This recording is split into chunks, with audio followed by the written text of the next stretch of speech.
네, 우리 다 같이 일어나셔서 할렐루야 찬양대 찬양에 맞춰 묵도 드림으로 6월 넷째 주 낮 예배를 하나님께 드리겠습니다.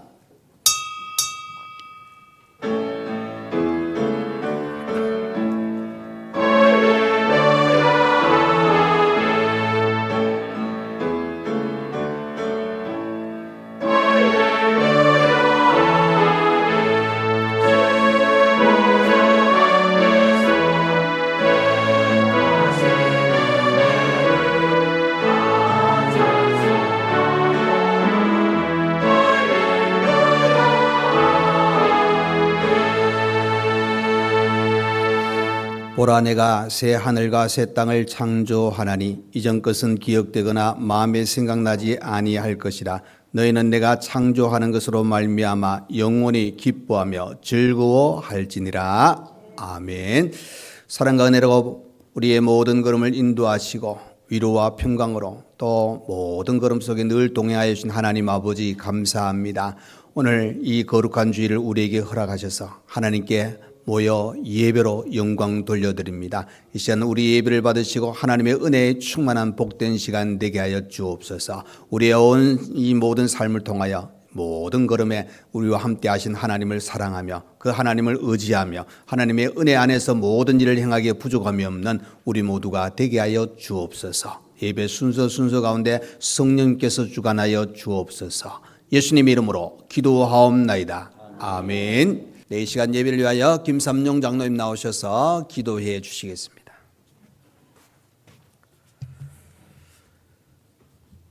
사랑과 은혜가 풍성하신 우리 아버지 하나님, 6월의 마지막 주를 맞아 또 사랑하는 상님의 식구들 다시금 주의 전에 모여 함께 예배 드릴 수 있도록 인도하여 주시니 참으로 감사를 드립니다. 이 시간 우리 예배 가운데 함께하여 주시고 우리가 전심으로 예배 드릴 때에 하나님께서 기뻐 받으시며 홀로 영광 받아 주시옵소서. 지나온 상반기 우리의 삶을 돌아볼 때의 모든 순간 하나님의 은혜요 인도하심 가운데 살아왔지만 부족하고 연약한 우리들, 세상의 유혹과 시련 앞에서 번번이 무너지며 넘어지고 또 죄악과 더불어 살아갈 때가 많았음을 고백합니다. 주님, 이 시간 우리의 모든 죄와 허물을 용서하여 주시고 예배 가운데 주의 말씀으로 우리의 몸과 마음이 새롭게 되는 귀한 시간 되게 하여 주시옵소서. 오늘도 말씀 가지고 단위에 서신 담임 목사님 늘 기억하여 주시고 영육간의 강건함을 다하여 주시며 날마다 주의 교회와 성도들의 영적 삶을 위하여 기도하며 애쓰실 때에 몸과 마음이 지치지 않게 하시고 또 하시는 모든 사역들이 하나님 은혜가 넘치게 하시며 또 목사님 가정에도 날마다 기쁨과 평화가 넘치게 하시고 자녀들의 앞길 또한 하나님께서 예비하여 주시옵소서. 우리 교회가 이 지역 사회와 또 주민들에게 더 많은 선한 영향력을 끼치는 교회가 되기를 원합니다. 복음 전하는 일에 더욱더 힘을 쏟게 하시고 우리 교회에 속한 모든 성도들 믿음으로 하나 되어 또 하나님 은혜 가운데 서로 협력하여 선을 이루어가는 복된 교회가 되게 하여 주시옵소서. 우리 교회에 속한 연로하신 성도님들 가운데 특별히 하나님께서 함께하여 주시며 건강의 복을 허락하여 주시옵소서. 일평생 하나님 나라와 주의 교회를 위하여 수고하고 헌신한 저들의 삶을 기억하여 주셔서 남은 노년의 세월이 더욱더 기쁘고 행복한 삶을 누리게 하시며 또 연약한 육신을 가지고 하나님 앞에 기도하는 성도들이 있다면 하나님 치료하는 손길로 만져주셔서 속히 건강을 회복하게 하시며 이전보다 더욱더 강건케 하여 주시옵소서. 또 마음의 상처로 위로가 필요한 성도들 또 육신의 일로 근심 걱정 중에 있는 성도들이 있다면 하나님 기도하게 하시고 기도하는 가운데 모든 문제들이 해결되는 은혜를 맛보게 하시며 늘 마음의 기쁨과 평안을 누리게 하여 주시옵소서. 우리 교회에 속한 모든 교육기관들 하나님 인도하여 주실 때에 특별히 다음 세대를 이끌어갈 우리 어린 자녀들에게 지혜와 명철을 다하여 주시고 날마다 하나님의 품 안에서 자랄 수 있는 은혜를 허락하여 주시옵소서. 여름 행사들을 준비하고 있습니다. 준비하는 일정 가운데 하나님 간섭하여 주셔서 조금 더 어려움이 없게 하시고 또 이를 위하여 수고하고 헌신하는 우리 부교역자들과 교사 선생님들에게도 하나님 은혜 내려 주시옵소서. 우리 자녀들 이 시간들을 통하여 살아계신 하나님을 인격적으로 만나는 시간이 되게 하시며 저들의 영적 성장이 이루어지는 귀한 시간이 되게 하시고 또 하나님의 자녀로 살아가는 것이 이 땅의 어떠한 삶보다 가치 있고 복된 일임을 저들이 깨닫게 하여 주시옵소서. 하나님, 이 나라와 이 민족 가운데 늘 함께하여 주시옵소서. 세우신 모든 위정자들에게 지혜를 부어주시고 또 진정으로 백성을 사랑하고 정직한 마음으로 이 땅을 다스리게 하시며 이 땅 곳곳에 더 많은 교회가 세워지게 하시고 날마다 하나님의 백성이 더하여지는 은혜를 허락하여 주시옵소서. 오늘도 복음 들고 산을 넘는 수많은 선교사님들과 그들의 가족들 위에도 하나님 늘 함께하여 주시고 건강을 지켜주시며 가는 곳마다 하나님께서 눈동자같이 지켜주셔서 복음 전하는 일에 조금도 어려움이 없게 하여 주시옵소서. 필요한 물질을 채워주시고 돈 넘성기를 늘 붙여주셔서 복음이 씨앗이 뿌려질 때마다 60배 100배의 큰 결실을 맺게 하여 주시옵소서. 오늘도 주의 전에 나와 이 모양 저 모양으로 예배를 돕는 우리 성도들의 수고를 기억하여 주시고 날마다 하늘의 신령한 복과 땅의 기름진 복으로 삶에 채워 주시옵소서. 찬양대에 드리는 찬양을 하나님께서 기뻐 받으시며 홀로 영광 받아 주시옵고 듣는 우리 온 성도들 함께 은혜 받는 귀한 시간이 되게 하여 주시옵소서. 예배 가운데 성령님이 함께 하여 주시기를 원하오며 이 모든 말씀 거룩하신 예수님의 이름으로 기도드리옵나이다.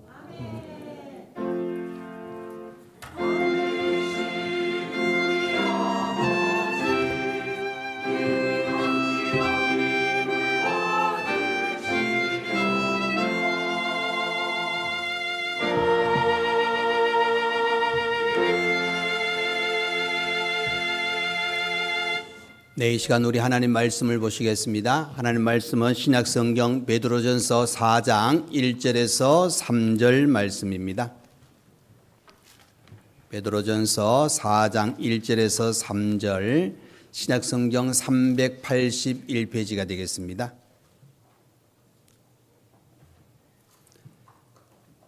네, 다 찾으신 줄 알고 제가 봉독해 드리겠습니다. 그리스도께서 이미 육체의 고난을 받으셨으니 너희도 같은 마음으로 갑옷을 삼으라. 이는 육체의 고난을 받은 자는 죄를 그쳤음이니 그 후로는 다시 사람의 정욕을 따르지 않고 하나님의 뜻을 따라 육체의 남은 때를 살게 하려 함이라. 너희가 음란과 정욕과 술취함과 방탕과 향락과 무법한 우상 숭배를 하여 이방인의 뜻을 따라 행한 것은 지나간 때로 족하도다. 아멘. 네, 이 시간 할렐루야 찬양대 하나님께 찬양으로 영광 돌려드리겠습니다.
아멘.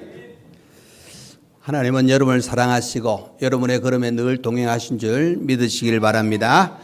자, 우리가 하나님께 예배 드릴 때에 우리 말씀을 통해서 신령과 진리로 예배 드리는 자를 찾으신다 그랬습니다. 여러분 예배 시간이 참 귀합니다. 또 예배 드릴 수 있는 환경도 귀하고 또 예배 드릴 수 있는 은혜 주셔서 오늘 이 자리에 모여 예배 드리는 여러분의 모든 모습 속에 하나님이 더 기뻐하신다 하는 사실을 꼭 기억하시고 예배를 통하여 말씀을 통하여 은혜로 충만할 수 있는 우리 모두가 되시기를 간절히 축원드립니다. 여러분 오늘 베드로전서 4장의 말씀을 보았습니다. 근데 이 베드로전서 전체를 보시면은 베드로는 그죠 고난 가운데 있는 성도들을 위로합니다. 근데 더 중요한 거는 위로하는 것으로 끝나는 것이 아니라 정신 차리고 깨어 있으라 하고 이야기합니다. 그 이유는 분명합니다. 바로 마귀는 그죠 우는 사자처럼 삼킬 자를 찾는다. 그러니까 우리를 무너뜨리기 위해서 온갖 방법을 다 동원합니다. 아주 어떻게 보면은 우리의 어떤 그 틈을 노리면서 우리를 무너뜨리려고 애쓰기 때문에 중요한 거는 우리의 신앙은 분위기나 감정에 의해서 진행되는 것이 아니라 하나님됨을 인정하고 그 하나님의 터 위에 하나님의 은혜 안에서 하나님의 사랑 안에서 우리의 믿음을 지켜나가는 것이 참으로 중요하다. 하나님은 살아계시고 그 하나님은 나의 모든 것을 이끌어가 주신 하나님인 것을 인정하고 그 하나님을 의지하는 흔들리지 않는 믿음을 간직할 때 사탄은 우리를 유혹해도 우리는 넘어지지 않습니다. 여러분 실제로 어떻게 보면 우리가 조금 낙심되고 무기력한 모습이 내게 찾아왔을 때에 이 환경이 그러니까 그럴 수도 있겠다 하는 그런 생각도 들 수도 있습니다. 그러나 또 한편의 배후에는 사탄이 그런 것을 통하여 우리가 기도하지 못하게 만들고 우리를 고립시켜 가지고 하나님의 은혜 안에서 하나님의 사람으로 든든히 서지 못하도록 자꾸 엉뚱한 방향으로 우리를 이끌어가고 있을 수도 있다 하는 사실을 염두에 두셔야 됩니다. 그래서 베드로는 우리에게 찾아오는 고난은 사람들마다 조금씩 다를 수는 있다는 겁니다. 그러나 그 고난은 영원하지 않다고. 베드로전서 5장에 가보시면은 고난의 끝이 있음을 분명히 이야기해 주고 있습니다. 그리고 또 그 고난을 통하여 시험이란 테스트를 통하여서 하나님이 우리를 더 어떻게 하시느냐 온전하게 하시고 굳세게 하시고 강하게 하신다 하고 가르쳐 주고 있습니다. 베드로전서 5장 10절에 보시면은 이런 말씀입니다. 바로 우리의 고난은 잠깐 지나가는 것이다. 잠깐. 그러니까 여러분 이 고난의 때가 마침의 때가 있다는 것을 가르쳐 주고 있습니다. 그래서 하나님은 이 고난을 통해서 우리를 다듬어 가십니다. 연단을 통하여 더 강하게 만들어 주시고 하나님의 사람으로 든든히 세워 나가시는 은혜가 있다는 것을 가르쳐 주고 있습니다. 그래서 잠시 오는 이 고난은 우리를 하나님이 더 귀하게 더 하나님의 은혜 안에서 살아갈 수 있도록 만드시기 위한 하나님의 방편입니다. 하나님께서는 바로 우리 하나님의 자녀로 부름받은 우리 성도가 믿음에 굳게 서기를 원하십니다. 어떻게 보면 우리가 신앙생활하면 또 믿음을 가지고 살아가는 가운데 보시면은 이 믿음과 신앙 때문에 세상 사람들로 인해서 비난당하기도 하고 박해를 당하기도 하고 어떤 미움을 당할 수도 있습니다. 근데 여러분 그것은 잘 감내하셔야 됩니다. 주님께서 바로 너희는 하나님의 자녀로 살아갈 때에 세상이 너희들을 공격한 너희는 세상에 속한 자가 아니다 하고 표현을 하는 것은 바로 세상을 우리 힘들게 할 수 있는 그런 환경이 우리에게 주어진다는 것을 가르쳐 주고 있는 겁니다. 이럴 때 여러분 잘 이겨나가셔야 되는데 잘 이겨나가기 위해서는 오늘 말씀을 통해서 보시면은 우리가 이 땅에 살면서 내가 누구인가를 분명히 알아야 된다는 겁니다. 세상 속에서 나는 첫 번째는 그죠? 거룩한 사람입니다. 거룩한 사람. 여러분 1절을 보겠습니다. 그리스도께서 이미 육체의 고난을 받으셨으니 너희도 같은 마음으로 갑옷을 사보라. 이는 육체의 고난을 받은 자는 죄를 그쳤음이니. 자, 여러분 보십시오. 이 내용이 그죠? 예수 그리스도는 죄가 없는 분입니다. 하나님의 아들이시지만은 또 성자 하나님입니다. 그런데 이 땅에 우리의 죄를 용서하기 위해서 하나님의 자녀로 삼아 주시기 위해서 죄 없는 예수 그리스도지만은 죄 있는 육신의 몸으로 이 땅에 오셨습니다. 또 친히 우리의 죄를 담당하시기 위해서 십자가에 죽으셨습니다. 이렇게 우리의 모든 죄를 감당하시고 죄에서 건지신 예수님께서 우리에게 요구하고 있는 것이 있습니다. 그 요구가 뭐냐? 베드로전서 2장 21절의 말씀입니다. 이를 위하여 너희가 부르심을 받았으니 그리스도도 너희를 위하여 고난을 받사 너희에게 본을 끼쳐 그 자취를 따라오게 하려 하셨느니라. 이 그리스도를 본받아 가지고 고난을 잘 참고 나아가서 거룩한 성도의 삶을, 하나님의 자녀의 삶을 살아가기 위해서 고난을 너희에게 주셨고 내가 고난을 받았고 그 자리에 이제 예수님을 따라가는 그 자취를 따라오게 하셨다 하고 가르쳐 주고 있습니다. 그래서 여러분, 고난을 받으셨지만은 부활하신 주님께서 우리에게 말씀하는 그 내용은 바로 너희가 이 땅에 사는 동안 이제는 거룩한 자다, 하나님의 자녀다, 죄로부터 건짐을 받았고 하나님의 자녀로 살아가는 그 거룩한 생활을 통하여 하나님께 영광을 돌릴 뿐만 아니라 빛과 소금의 삶을 살며 하나님의 뜻을 이루어 나가는 귀한 삶을 우리에게 살기를 원하고 계신다 하는 사실입니다. 그래서 예수님은 그 공생의 그 삶을 통해서 보시면은 어떤 누가 비방하고 비난하고 고난을 주고 힘들게 해도 묵묵하게 모든 중심은 하나님께서 이 땅에 보내신 그 목적을 따라 귀한 삶을 사셨던 예수님의 모습을 보게 됩니다. 그 예수님의 그 삶을 우리에게 이제 본받으라고 이렇게 말씀하고 있는 겁니다. 예수님께서는 바로 이미 육체의 고난을 받으셨다 하고 가르쳐 주고 있습니다. 여러분, 이 육체의 고난은 실제로 예수님하고는 상관이 없을 수도 있습니다. 그런데 또 상관이 있습니다. 그 이유는 우리들 때문입니다. 우리의 모든 죄를 담당하시기 위해서 예수님께서 그 고난의 자리에 들어가셨다 하고 가르쳐 주고 있습니다. 예수님은 우리를 긍휼히 여기십니다. 우리를 구원하기 위해서 바로 고난을 당하셨고 십자가에 죽으셨습니다. 그래서 그 예수님을 통하여 이제 구원받은 우리, 이제 예수님이 살아가신 그 길, 예수님이 걸어가신 그 길을 우리가 따라가는 것이 당연합니다. 그래서 이렇게 예수님께서 육체의 고난 당하신 것을 언급한 후에 베드로가 뭘 이야기하고 있느냐? 너희도 같은 마음으로 갑옷을 삼으라. 여러분, 갑옷이라는 것은 한마디로 말하면 평상복이 아니지 않습니까? 우리가 전쟁을 치르게 되면은 요즘은 갑옷보다는 군복이 늘 나오니까. 근데 과거에는 이 갑옷이 어떻게 보면 튼튼할 수도 있고 무거울 수도 있겠지만은 그때는 갑옷을 입을 수밖에 없는 그런 상황입니다. 무기는 재래식 무기지만은 그 재래식 무기를 막을 수 있는 방법은 바로 갑옷이었다는 겁니다. 그렇기 때문에 이 갑옷을 삼으라 하는 그 내용 속에는 우리가 믿음으로 살아갈 때에 이 영적인 전투 너무나도 귀합니다. 이 영적인 전투에서 지면은 우리는 하나님과 멀어지고 바로 사탄의 종으로서 삶을 살게 되어진다는 겁니다. 그래서 같은 마음으로 여러분, 그 같은 마음은 뭐냐? 예수님께서 고난 받으셨을 때의 그 생각을 우리도 가지셔야 된다. 예수님이 왜 고난 받으셨느냐? 내가 죄 지었어? 내가 잘못해서? 아니잖아요.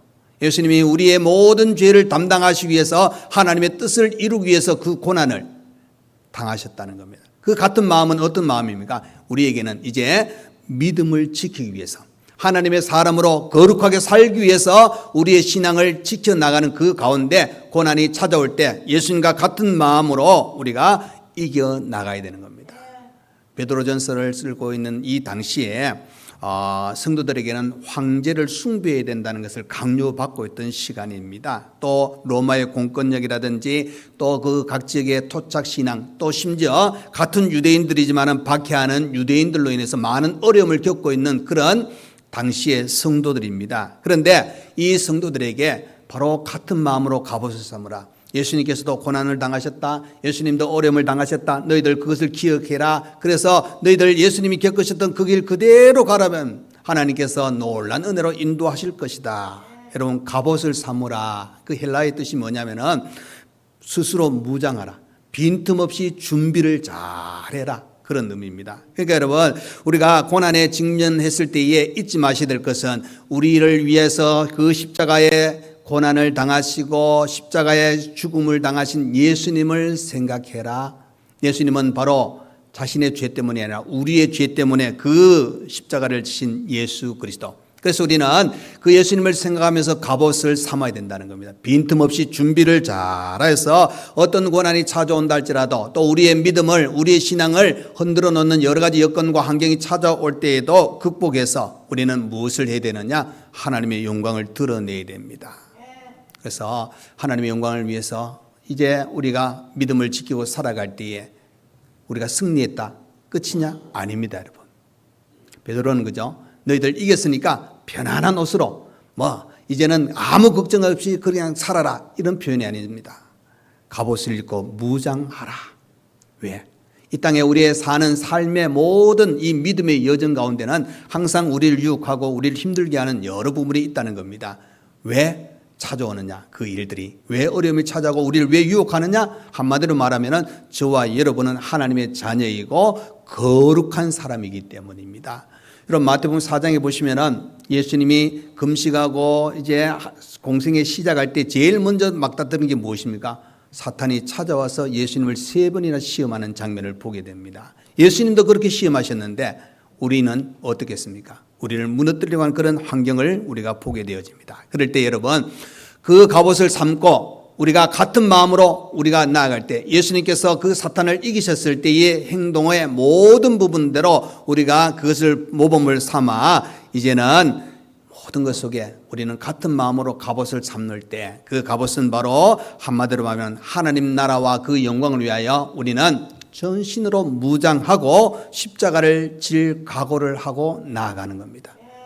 아니 어떻게 보면 십자가를 지고 나갈 그 각오를 뛰어넘어서 실제로 십자가를 짐으로 온전한 승리를 거두는 삶을 우리에게 요구하고 있다 하는 사실입니다. 이 1절에 보시면은 육체의 고난을 받은 자는 죄를 그쳤다 하고 가르쳐 주고 있습니다. 이 말은 여러분 예수님께서 우리를 위해서 십자가에 죽으심으로 말미암아 더 이상 죄가 우리를 흔들어 놓을 수가 없다는 의미입니다. 이 말을 다른 표현을 하면은 여러분 죄에서 해방받은 존재들이기 때문에 잊지 마셔야 될 것은 죄의 유혹에 넘어가서 하나님의 영광을 가리고 하나님의 자녀다운 삶을 제대로 살지 못하는 자리에 우리가 들어가서는 안 된다는 겁니다. 그러기 위해서 뭐 해야 되냐? 갑옷을 삼아야 돼요. 갑옷을 입어야 됩니다. 준비해야 됩니다. 그래서 그 죄가 나를 흔들어 놓지 못하도록 죄가 나의 모든 삶을 영향력을 끼쳐가지고 힘들게 하지 아니하도록 우리는 든든히 서야 된다는 겁니다. 베드로전서 2장 22절에서 24절 말씀입니다. 그는 죄를 범하지 아니하시고 그 입에 거짓도 없으시며 욕을 당하시되 맞대어 욕하지 아니하시고 고난을 당하시되 위협하지 아니하시고 오직 공의로 심판하시는 이에게 부탁하시며 친히 나무에 달려 그 몸으로 우리 죄를 담당하셨으니 이는 우리로 죄에 대하여 죽고 의에 대하여 살게 하려 하심이라. 그가 채찍에 맞음으로 너희는 나음을 얻었나니. 여러분 예수님께서 그 모든 그 심지어 고난 속에서도 그 죄를 담당하신 이유가 우리로 죄에 대해서 죽고 의에 대해서 살게 하려 하십니다. 그러니까 여러분 우리는 이제 예수님의 모범을 따라 이 육체의 고난을 받는 자리에 우리가 들어가도 죄가 우리를 흔들어 놓지 못하는 그런 은혜의 자리에 우리가 들어가 있다는 것을 기억하셔야 됩니다. 흔들리지 마셔야 됩니다. 이 죄의 문제를 위해서 예수님은 우리의 그 모든 것을 담당하시고 십자가에 죽으셨다 하는 사실입니다. 그래서 로마서 6장 11절 12절입니다. 여러분 이와 같이 너희도 너희 자신을 죄에 대하여는 죽은 자요 그리스도 예수 안에서 하나님에 대하여 살아있는 자로 여길지어다. 그러므로 너희는 죄가 너희 죽을 몸을 지배하지 못하게 하여 몸의 사욕에 순종하지 말고. 그러니까 여러분 죄가 우리를 지배하지 못하도록 해야 돼요. 왜? 그 죄에서 우리가 건짐을 받았는데 다시 그 자리에 들어가는 것은 하나님의 뜻이 아니고 하나님께서 원하는 것이 아니라는 것을 가르쳐주고 있는 겁니다. 실제로 우리가 이 땅에 사는 동안 죄에서 완전히 자유로울 수는 없지 않습니까? 죄가 항상 우리를 유혹하기 때문에 그럴 때 여러분 잊지 마셔야 될 것은 성령님께서 우리 안에 계시고 성령님께서 우리를 주관하실 때 그 죄를 이겨나갈 수가 있습니다. 그래서 여러분 무엇보다 중요한 것은 우리가 육신의 고난을 통하여 힘들고 어려운 시간을 겪을지라도 우리의 정력을 위해서가 아니라 하나님의 영광을 위해서 살아가는 자 바로 그 사람이 거룩한 사람입니다. 하나님은 우리에게 거룩하게 살라고 말씀하셨습니다. 거룩하게 살아가는 귀한 믿음의 삶이 여러분의 삶으로 가득 차시고 하나님의 은혜로 충만하시기를 간절히 축원드립니다. 자, 두 번째로 세상 속에서 나는 하나님의 뜻을 따라 살아갑니다. 여러분 이런 고백이 필요합니다. 하나님, 나는 구원받았습니다. 나는 하나님의 자녀가 되었습니다. 하나님 이제 우리의 평생에 하나님의 뜻을 따라 살아가겠습니다. 2절 말씀 보겠습니다. 여러분. 그 후로는 다시 사람의 정욕을 따르지 않고 하나님의 뜻을 따라 육체의 남은 때를 살게 하려 함이라 그랬습니다. 그러니까 여러분, 우리가 그리스도를 통하여 죄의 그침을 당하였다는 겁니다. 그런 우리는 다시 사람의 정욕을 따르지 않고 그랬습니다. 사람의 정욕을 따르지 않는다는 것은 다른 의미로는 하나님의 뜻을 따라 살아가는 겁니다. 그 후로는 따르지 않고, 그 후로는 뭐 하지 않고, 이런 의미 속에는 그 안에 뭐가 돼? 그 후로는 내가 죄를 짓지 않고, 그 후로는 내가 악을 행하지 않고, 그 후로는 우상 숭배하지 아니하고, 그 후로는 미워하지 않고, 여러 가지가 포함되어지는 겁니다. 그러니까 하나님께서 원하지 않는 그 일을 우리가 행하지 않는 것이 거룩한 사람, 하나님의 자녀의 삶이라는 것을 가르쳐 주고 있습니다. 그래서 여러분, 우리가 죄에서 건짐받았습니다. 이제 육체의 고난을 받아 죄를 그치게 된 성도들은 더 이상 사람의 정욕을 따르지 않습니다. 여러분, 왜 그러냐? 우리는 새로운 피조물이잖아요. 하나님의 자녀가 되어 거룩한 사람이잖아요. 그러면은 이제는 우리가 그 뜻에, 하나님이 우리를 택하여 부르시고 하나님이 우리를 품어주신 그 은혜 안에서 우리의 삶을 온전히 살아가야 된다는 것을 가르쳐 주고 있는 겁니다. 그래서 여러분, 우리가 앞으로 살아가는 우리의 모든 삶, 지금까지도 그렇게 살아오셨지만은 우리의 삶이 세상이나 사탄이 좋아하는 것을 따라가는 우리의 삶이 아니라 하나님의 뜻에 따라. 여러분, 하나님이 우리를 부르신 목적은 그죠? 더 이상 사람의 욕심을 따라 살기를 원하시는 것이 아니라 하나님의 뜻을 따라 남은 이 육체의 남은 때를 살게 하려 하는. 여러분, 그 육체의 남은 때라는 것은 여러분, 우리가 천국 시민은 되었잖아요. 구원받았잖아요. 예. 중요한 것은 우리 자신이 하나님의 자녀로 살아가는 이 가운데 이 삶의 여정 속에는 항상 유혹이 있고, 우리 자신이 어떻게 보면은 그 기간 동안 우리가 날쑥할 수가 있습니다. 그러네 오늘 말씀을 통해서 이 육체에 남은 그 때를 살게 할 때 그 중심에는 하나님의 뜻이 있다는 겁니다. 그 하나님의 뜻을 가지고 살 때는 죄악의 본성을 짓누르고 이제 하나님의 뜻을 따라 우리의 삶을 온전히 사는 겁니다. 하나님의 뜻을 따라 사는 건 너무나도 귀합니다. 갈라디아서 5장 16절 17절 말씀입니다. 내가 이르노니 너희는 성령을 따라 행하라. 그리하면 육체의 욕심을 이루지 아니하리라. 육체의 소욕은 성령을 거스르고 성령은 육체를 거스르나니 이 둘이 서로 대적함으로 너희가 원하는 것을 하지 못하게 하려 함이니라.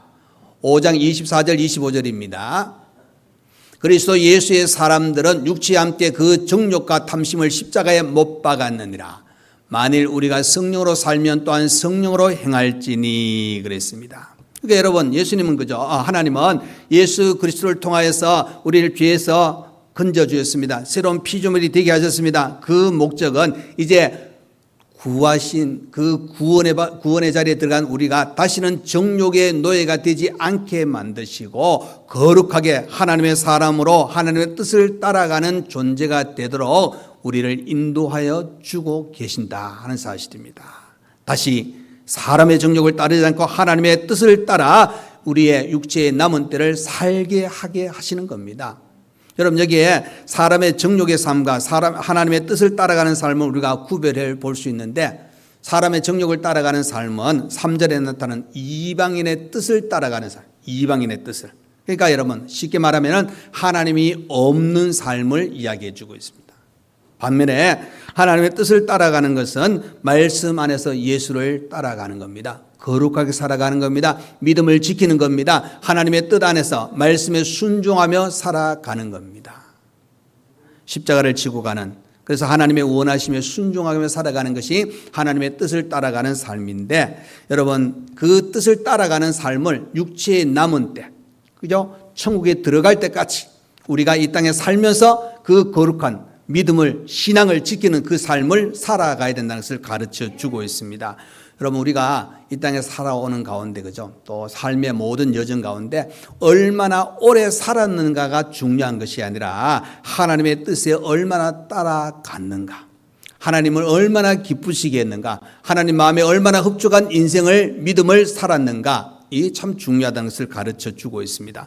성경 10편 39편에 가보시면은 우리의 인생을 이렇게 표현합니다. 한 뼘 길이만큼 짧은 땅 위의 시간들이라 이렇게 표현합니다. 그러니까 또 보면 길지 않은 인생입니다. 길지 않은 인생 우리가 어떻게 살아야 되느냐? 히브리서 3장에 있는 대로 오직 예수를 깊이 사랑하고 오직 예수를 깊이 사랑하고 또 한편에 하나님의 뜻을 이루는 데 사용되어지는 그 은혜의 자리에서 우리는 예수님을 나타내고 하나님의 영광을 드러내고 하나님의 뜻을 따라가는 귀한 삶을 살아가는 우리 모두가 되어서 하나님 마음을 하나님의 사랑을 더욱더 듬뿍 받을 수 있는 우리 모두가 되시기를 간절히 축원드립니다. 자, 세 번째로 세상 속에서 살아가는 나는 이제 한 번 더 고백이 필요합니다. 하나님 없는 삶을 살지 않겠습니다. 자, 여러분 3절 말씀입니다. 너희가 음란과 정욕과 술취함과 방탕과 향락과 무법한 우상 숭배를 하여 이방인의 뜻을 따라 행한 것은 지나간 때로 족하도다. 여러분 이것은 예수님을 영접하기 전에 이방인의 삶을 이야기해 주고 있습니다. 좋은 게 하나도 없습니다. 여러분 다 죄고 거룩을 무너뜨리고 하나님의 사람으로서 행하지 않아야 될 하나님의 뜻이 아닌 모든 것을 가르쳐 주고 있잖아요. 그래서 과거에 예수 만나기 전에 이런 삶을 살아왔다는 겁니다. 그런데 이제 베드로가 하는 이야기가 뭐냐? 과거에 이방인의 뜻을 따라 이렇게 살아왔는데 그 부분이 뭡니까? 지나간 때로 족하도다. 족하도다 합니다. 그 말은 충분하다는 겁니다. 쉽게 말하면은 너희들 과거에 이렇게 살아왔지? 이제 예수 믿게 되었잖아. 구원받았잖아. 그러면은 거기에서 끝. 더 이상 그 자리에 들어가면 안 돼. 과거라는 상자 속에 다 넣어놓고 다시는 꺼내지 말라고 이렇게 이야기하고 있는 겁니다. 여러분 보십시오. 이 3절에 행하는 모든 부분을 보시면은 바로 하나님이 없는 사람들의 삶의 모습입니다. 우상 숭배하는 사람들의 모습을 그대로 우리에게 가르쳐 주고 있습니다. 그래서 우리는 이제 하나님의 영광을 위해서 살아가는 하나님의 백성들입니다. 그래서 이방인을 따라가는 삶은 한마디로 말하면 죄악의 삶입니다. 그런데 이 죄라는 것은 그죠? 하나님과의 관계를 생각해 보면 함께 있을 수 없는 겁니다. 거룩한 삶을 살아가는 성도가 죄를 같이 지으면서 하나님 나는 거룩합니다. 하나님의 뜻을 따라 살아가고 있습니다 하고 고백은 아예 나올 수가 없다는 겁니다. 왜? 이 죄가 들어오면은 벌써 우리 마음이 불안합니다. 우리 마음이 두렵습니다. 하나님 만나기를 두려워합니다. 하나님 뜻을 제대로 따라가지 않잖아요. 그러니까 여러분 점점 하나님과 멀어질 수밖에 없다는 겁니다. 그래서 오늘 베드로가 이야기하는 것이 뭐냐? 지나간 때로 족하도다. 그 말은 과거에 죄를 지배받던 이방인에서 이제 하나님의 백성이 되었다는 겁니다. 그러니까 이제는 백성의 그 삶을 살아가기 때문에 과거의 모든 것 다시 돌아가려는 그 마음은 옳지 아니하다 하는 사실입니다. 우리는 거룩한 백성으로 새 하늘을 향하여 새롭게 하나님의 뜻을 따라 살아가는 우리의 삶이 있다는 것을 가르쳐 주고 있습니다. 예수님은 그죠? 누가복음에 가보시면은 그 창세기에 나오는 롯의 아내를 통하여 우리에게 경고의 메시지를 주고 있습니다. 뭘 이야기해 주고 있습니까? 믿음의 길을 가던 자가 뒤를 돌아보지 말라는 겁니다. 소돔 고모라 성이 불과 유황으로 그 심판을 당할 때 그 롯의 아내가 어떻게 했습니까? 돌아봄으로 말미암아 소금 기둥이 되었잖아요. 그러니까 여러분 세상을 그리하며 과거의 옛생활을 그리하는 우리의 모습이 아니라 당당히 앞만 바라보고 거룩한 신앙을 지키고 하나님의 사람으로 우리가 살아가는 것, 바로 나는 하나님이 없는 삶을 살지 않겠습니다 하는 고백입니다. 여러분 이스라엘 백성들이 출애굽해 가지고 그 모세를 원망하고 불평할 때의 모습을 보시면 과거를 생각합니다. 애굽에서 그래도 힘들어도 괜찮았는데 거기서 고기도 많이 먹었는데 뭐 이런 이야기하면서 불평 불만을 터뜨리잖아요. 여러분 과거로 돌아가는 것은 우리는 다시 멸망의 자리에 들어갈 수밖에 없다는 것을 가르쳐 주고 있습니다. 우리는 어떤 존재인가를 우리가 또 한 번 기억하셔야 됩니다. 베드로전서 2장 9절입니다. 여러분 너희는 택하신 족속이요 왕같은 제사장들이요 거룩한 나라요 그의 소유된 백성이니 이는 너희를 어두운 데서 불러내어 그의 기이한 빛에 들어가게 하신 이의 아름다운 독을 선포하게 하려 하심이라. 너희는 택하신 족속이라 그랬습니다. 여러분 택했다 하는 이 단어는 그죠? 그 헬라어로 보면은 에클레크토스라는 단어인데 가장 귀한 것으로 부르셨다는 겁니다. 가장 귀한 것으로. 여러분, 저와 여러분을 하나님이 택하여 부르셨다는 것은 세상에서 가장 귀한 존재로 부르셨다는 겁니다. 그래서 여러분, 이스라엘 백성들은 그 선민 사상으로 가득 찬 게 어떻게 보면 나중에는 교만으로 나타나는데, 그 선민 사상이라는 것은 세상의 많은 사람들 중에 하나님이 나를 택하셨다, 너무나도 귀한 존재라는 것을 이야기해 주고 있는 겁니다. 그래서 베드로가 그 이스라엘 백성들을 향해서 하시는 그 말씀과 또 그 믿음으로 살아가는 모든 성도들에게 하신 그 말씀 그대로 오늘 저와 여러분에게 그 은혜를 주시는 겁니다. 우리는 귀한 선택을 받았습니다.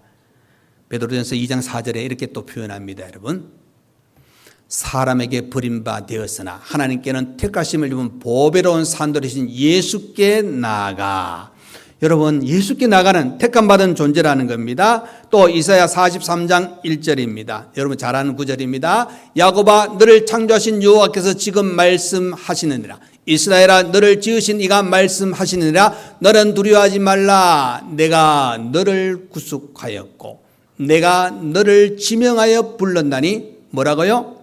예, 하나님 말씀하시잖아요. 너는 내 것이라. 여러분, 하나님은 너는 내 것이라고 말씀하셨습니다. 하나님의 택한 백성입니다. 하나님의 사랑을 받고 살아가는 자입니다. 더 나아가서 왕같은 제사장들이여 거룩한 나라여 그의 소유된 백성이라는 은혜의 자리에 우리가 들어왔습니다. 성도는 존귀한 자입니다. 하나님의 귀한 사랑을 받는 사람들입니다. 시편 16편 3절입니다. 여러분, 땅에 있는 성도들은 어떤 자들이라고요? 예, 존귀한 자들이니 나의 모든 즐거움이 그들에게 있도다. 여러분, 하나님 뭐요? 존귀한 자들, 저와 여러분을 통해서 하나님 뭐 한다고요? 모든 즐거움이 있다고 이야기하고요. 여러분, 하나님을 즐겁게 하는 존재들입니다. 하나님의 사랑을 받으면서 예수 안에 새로운 피조물 된 우리는 바로 우리의 삶에 성령이 거하는 성전의 삶을 살고 우리가 택함 받은 자 하나님의 자녀로 왕같은 제사장으로 우리가 살아가는 겁니다. 그래서 여러분, 이제는 오늘 말씀을 통하여 들은 대로 기억하셔야 되는, 우리는 거룩한 사람입니다. 하나님의 뜻을 따라가는 사람들입니다. 또 하나님 없는 삶을 살지 않겠습니다고 고백하는 우리 자신들이 잊지 마셔야 될 것은 우리의 모든 삶의 기준은 하나님의 말씀이어야 됩니다. 하나님 말씀에 의해서 우리의 삶을 살아가고 또 우리의 삶의 기준도 예수 그리스도가 되어야 됩니다. 그죠? 오직 하나님 말씀이 우리의 행동, 우리의 삶의 기준이 될 때 하나님의 자녀로 온전히 살아갈 수가 있습니다. 우리는 서로 사랑하셔야 됩니다. 서로 축복하셔야 됩니다. 서로 기도하면서 살아가시기를 바랍니다. 하나님의 자녀로서 이 땅에 우리의 삶이 이제는 하나님 마음에 꼭 드시고 하나님의 은혜에 충만한 자리에서 모든 일을 행할 수 있는 우리 모두가 되시기를 간절히 축원드립니다. 아멘. 기도하겠습니다. 은혜와 사랑이 많으신 우리 하나님 아버지, 감사합니다.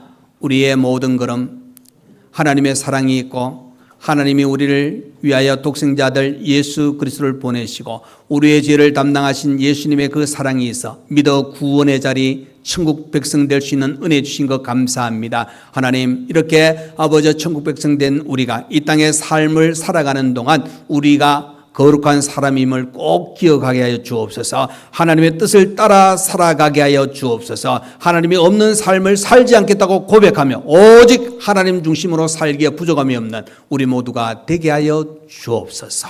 예수님 이름으로 기도하옵나이다. 아멘. 이제는 우리 주 예수 그리스도의 은혜와 우리 하나님 아버지의 크신 사랑과 성령의 위로 감동 감화 교통하여 주심이 하나님의 자녀로 거룩하게 살며 하나님의 뜻을 따라 살며 하나님이 없는 삶을 살지 않겠다고 고백하며 살기를 원하는 모든 성도와 가정과 우리 교회 위에 주일을 맞이해서 봉사하는 모든 손길과 배움에 있는 우리 모든 학생들과 또 휴가를 온 귀한 우리 청년과 또 이렇게 직장생활을 하면서 다니러 예배드리는 귀한 청년 위에 또 몸이 아픈 모든 분들 위해 이제부터 영원토록 함께 있을지어다. 아멘.